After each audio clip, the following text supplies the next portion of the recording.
Je m'appelle Patricia et je parlerai ici au nom de Hildegard Schneider, directrice de World Wide Web. Voici le 76e épisode de ma série Éveil messianique intitulé La Nouvelle Alliance. Avons-nous déjà réfléchi à la question avec qui Yahweh conclut la Nouvelle Alliance?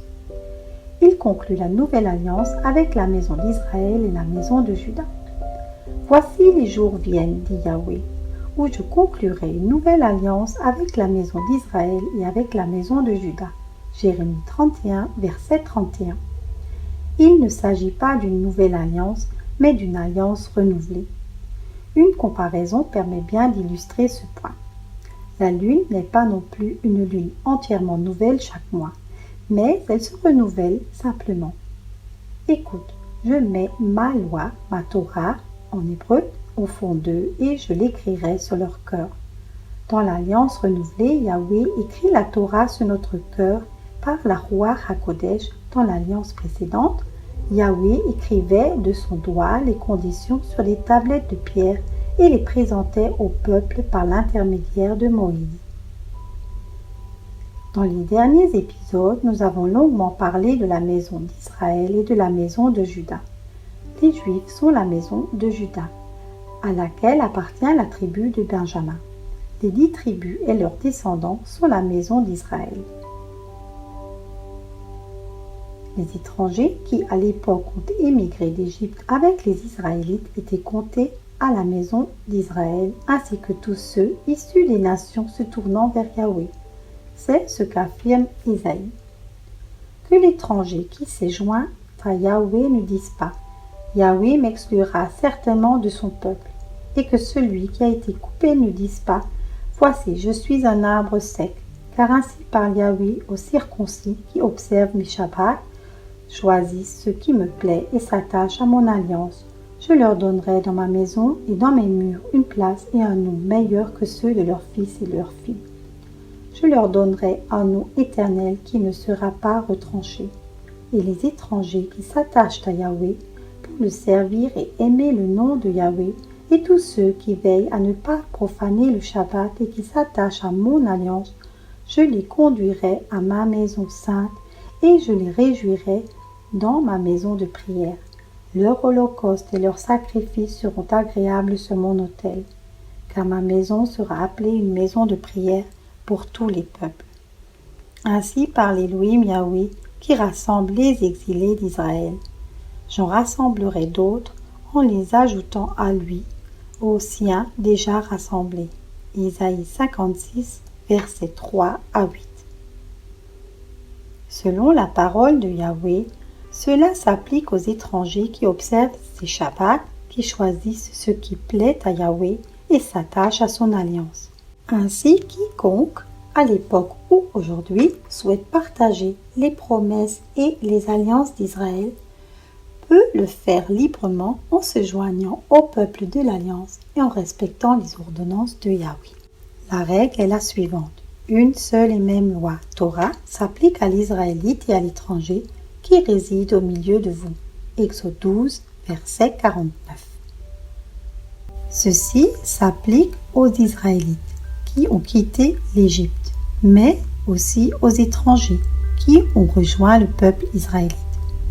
Le décret sur l'agneau pascal offrait à l'étranger une exemption du jugement de Yahweh sur l'Égypte, sous certaines conditions. Ainsi, nous lisons dans Exode 12, versets 43 à 51. Yahweh dit à Moïse et à Aaron, « Voici une prescription au sujet de la Pâque. Aucun étranger n'en mangera. Tu circonciras ton esclave acquis à prix d'argent, et alors il pourra en manger. L'immigré et le salarié étranger n'en mangeront pas. On ne la mangera que dans la maison. Vous n'emporterez pas la viande à l'extérieur de la maison et vous ne briserez aucun de ses os. » Toute l'assemblée d'Israël célébrera la Pâque. Si un étranger en séjour chez toi veut célébrer la Pâque de l'Éternel, tout homme de sa maison devra être circoncis. Alors il pourra s'approcher pour la célébrer et il sera comme l'Israélite. Mais aucun incirconcis n'en mangera. Il y aura une seule loi pour l'Israélite et pour l'étranger en séjour parmi vous. Tous les Israélites se conformèrent à ce que l'Éternel avait ordonné à Moïse et à Aaron. C'est ainsi qu'ils agirent. Et ce jour-là, précisément, l'Éternel fit sortir les Israélites d'Égypte en corps d'armée.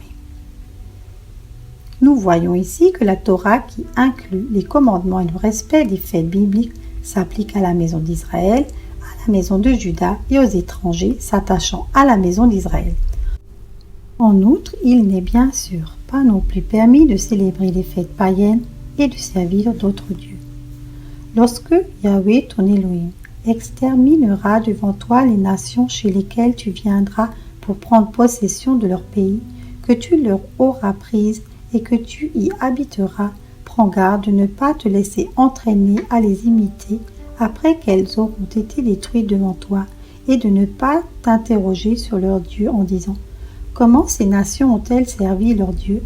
Moi aussi je ferai de même. » Lors de l'Exode, les étrangers partis avec les Israélites ont été comptés parmi la maison d'Israël, de même nous, qui sommes greffés dans la maison d'Israël, sommes comptés parmi eux.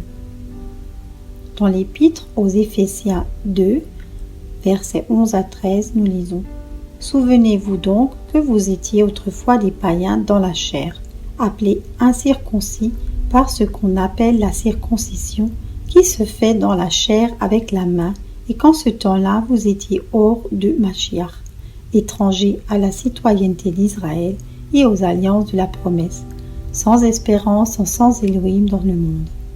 Mais maintenant, dans le Mashiach Yeshua, vous qui étiez autrefois éloignés, vous avez été rapprochés par le sang du Mashiach. Lorsque nous étions sans le Messie, nous avions été exclus des droits de citoyenneté d'Israël et des alliances. Ici, il n'est pas question d'alliance, mais de pacte. Rav Shaul poursuit. Car c'est par le Messie que nous avons tous deux accès au Père, par un seul esprit. Ainsi, vous n'êtes plus des étrangers et des non-citoyens, mais vous êtes concitoyens des saints et de la maison d'Élohim. Vous êtes construits sur le fondement des apôtres et des prophètes, Yeshua HaMashiach étant lui-même la pierre angulaire. Éphésiens 2, versets 18 à 20. Si nous contemplons les instructions pour l'agneau pascal, nous retrouvons la même distinction faite entre la maison d'Israël et les étrangers et leur intégration. L'agneau pascal n'était donné qu'à Israël et aux étrangers qui croyaient et suivaient l'ordonnance de l'agneau pascal. Un étranger pouvait participer à la Pâque à condition que tout homme chez lui soit circoncis. Si un étranger en séjour chez toi veut célébrer la Pâque de l'Éternel, tout homme de sa maison devra être circoncis. Alors il pourra s'approcher pour la célébrer et il sera comme l'Israélite. Mais aucun incirconcis n'en mangera. Il y aura une seule loi pour l'Israélite et pour l'étranger en séjour parmi vous. Exode 12, versets 48 à 49. Dans l'Épître aux Romains 11, versets 17 à 18, nous lisons « Or, si quelques-uns des rameaux ont été coupés, et si tu as été greffé parmi eux comme un rameau d'olivier sauvage, et si tu as eu part à la racine et à la graisse de l'olivier, ne t'élève pas contre les rameaux. Mais si tu t'emportes, sache que ce n'est pas toi qui portes la racine, mais la racine qui te porte. » Yeshua, exemple de tout péché, est l'agneau pascal pour ses disciples. Yeshua a offert volontairement sa vie en sacrifice pour le pardon des péchés de son peuple. Puisque le concept de l'agneau pascal est issu de la Torah et que Yeshua n'a pas commis de péché, transgression de la Torah, seuls ceux qui y ont droit selon la Torah peuvent participer à l'agneau pascal et donc être rachetés. La transgression de la Torah est par définition un péché. Quiconque commet un péché transgresse la loi. Hébreu, Torah. Et le péché est la transgression de la loi. 1 Jean, chapitre 2, verset 3. En conclusion, il faut retenir que la nouvelle alliance ou alliance renouvelée sont conclus avec la maison d'Israël et la maison de Juda.